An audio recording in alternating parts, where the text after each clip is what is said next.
Pembacaan Alkitab dalam Kitab Kejadian pasal 48. Yakub memberkati Manasye dan Efraim. Sesudah itu ada orang yang mengatakan kepada Yusuf, "Ayahmu sakit." Lalu dibawanyalah kedua anaknya, Manasye dan Efraim. Ketika diberitahukan kepada Yakub, "Telah datang anakmu Yusuf kepadamu," maka Israel mengumpulkan segenap kekuatannya dan duduklah ia di tempat tidurnya. Maka Israel mengumpulkan segenap kekuatannya dan duduklah ia di tempat tidurnya.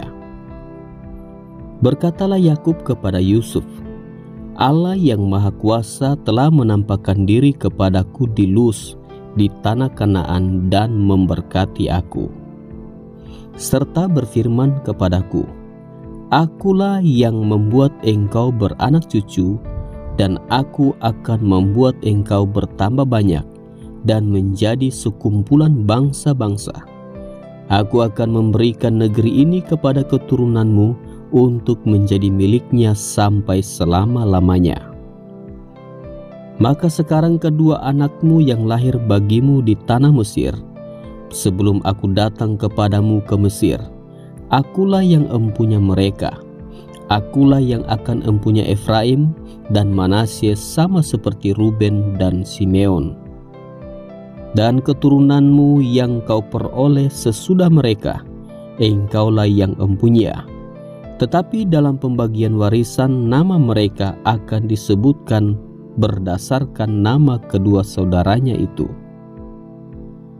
Kalau aku pada waktu perjalananku dari Padan, aku kematian Rahel di tanah Kanaan di jalan ketika kami tidak seberapa jauh lagi dari Efrata, dan aku menguburkannya di sana, di jalan ke Efrata, yaitu Betlehem."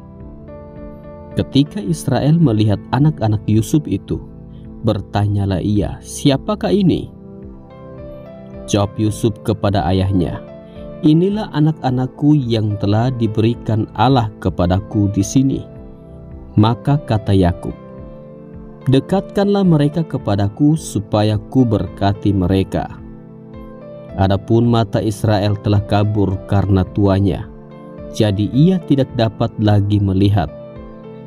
Kemudian Yusuf mendekatkan mereka kepada ayahnya, dan mereka dicium serta didekap oleh ayahnya. Lalu berkatalah Israel kepada Yusuf, "Tidak kusangka-sangka bahwa aku akan melihat mukamu lagi, tetapi sekarang Allah bahkan memberi aku melihat keturunanmu." Lalu Yusuf menarik mereka dari antara lutut ayahnya, dan ia sujud dengan mukanya sampai ke tanah. Setelah itu Yusuf memegang mereka keduanya. Dengan tangan kanan dipegangnya Efraim, yaitu di sebelah kiri Israel, dan dengan tangan kiri Manasye, yaitu di sebelah kanan Israel. Lalu didekatkannyalah mereka kepadanya. Tetapi Israel mengulurkan tangan kanannya dan meletakkannya di atas kepala Efraim, walaupun ia yang bungsu, dan tangan kirinya di atas kepala Manasye. Jadi tangannya bersilang, walaupun Manasye yang sulung. Sesudah itu diberkatinya lah Yusuf, katanya, "Nenekku dan ayahku, Abraham dan Ishak, telah hidup di hadapan Allah.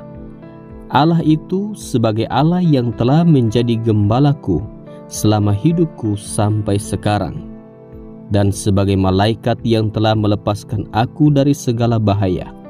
Dialah kiranya yang memberkati orang-orang muda ini, sehingga namaku serta nama nenek dan bapakku Abraham dan Ishak termasyur oleh karena mereka, dan sehingga mereka bertambah-tambah menjadi jumlah yang besar di bumi." Ketika Yusuf melihat bahwa ayahnya meletakkan tangan kanannya di atas kepala Efraim, hal itu dipandangnya tidak baik. Lalu dipegangnya tangan ayahnya untuk memindahkannya dari atas kepala Efraim ke atas kepala Manasye. Katanya kepada ayahnya, Janganlah demikian ayahku, sebab inilah yang sulung, letakkanlah tangan kananmu ke atas kepalanya. Tetapi ayahnya menolak, katanya, aku tahu anakku, aku tahu, ia juga akan menjadi suatu bangsa dan ia juga akan menjadi besar kuasanya. Walaupun begitu, adiknya akan lebih besar kuasanya daripadanya, dan keturunan adiknya itu akan menjadi sejumlah besar bangsa-bangsa. Lalu diberkatinyalah mereka pada waktu itu, katanya, dengan menyebutkan namamu lah orang Israel akan memberkati. Demikian, Allah kiranya membuat engkau seperti Efraim dan seperti Manasye. Demikianlah didahulukannya Efraim daripada Manasye.